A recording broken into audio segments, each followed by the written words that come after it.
साखरेबरोबर गुळही महागला. सणासुदीच्या गुढीवर महागाईची कडू सावट. भाव एकूणच रक्तातील साखर वाढत आहे. मी साहिल पिरजादे, झिरो न्यूजच्या विशेष भागात पुन्हा एकदा आपले स्वागत. सणासुदीच्या काळात साखरेचे भाव वाढून किलोला 70 रुपयापर्यंत पोहोचले आणि आता त्याचबरोबर गुळाच्याही किमतीने उडी घेतली आहे. म्हणजे सणाच्या ताटात गोडवा वाढवण्याआधीच किराणा दुकानातील बिलाने तोंड केले कडू.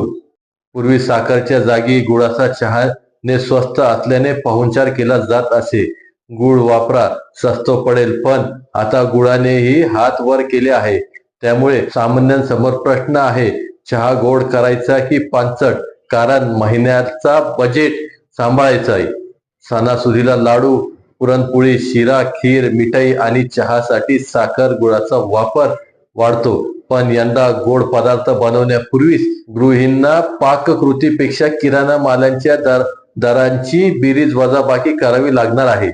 साखरेचा भाव वाढला म्हणून गुळाकडे वळायचे म्हटले तर गुळही महागला. म्हणजे पर्यायांवर महागाईने कब्जा केला आहे. आता परिस्थिती अशी झाली आहे की साखर म्हणते माझा भाव वाढला, गुळ म्हणतो माझाही भाव वाढला आणि ग्राहक म्हणतो मग सणाची गुढी नेमकी कशाने वाढवायची?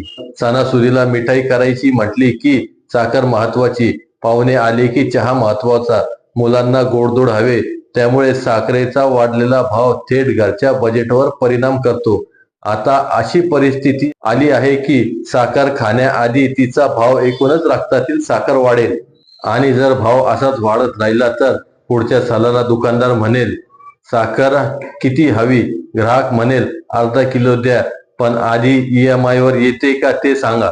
पण गोड करण्याची जबाबदारी साखरेची असते. पण साखरेबरोबर गुळाचा भावही कडू झाला तर सामान्य माणसाने येणारे गणपती, दसरा, दिवाळी गोड सण साजरे करायचे तरी कसे?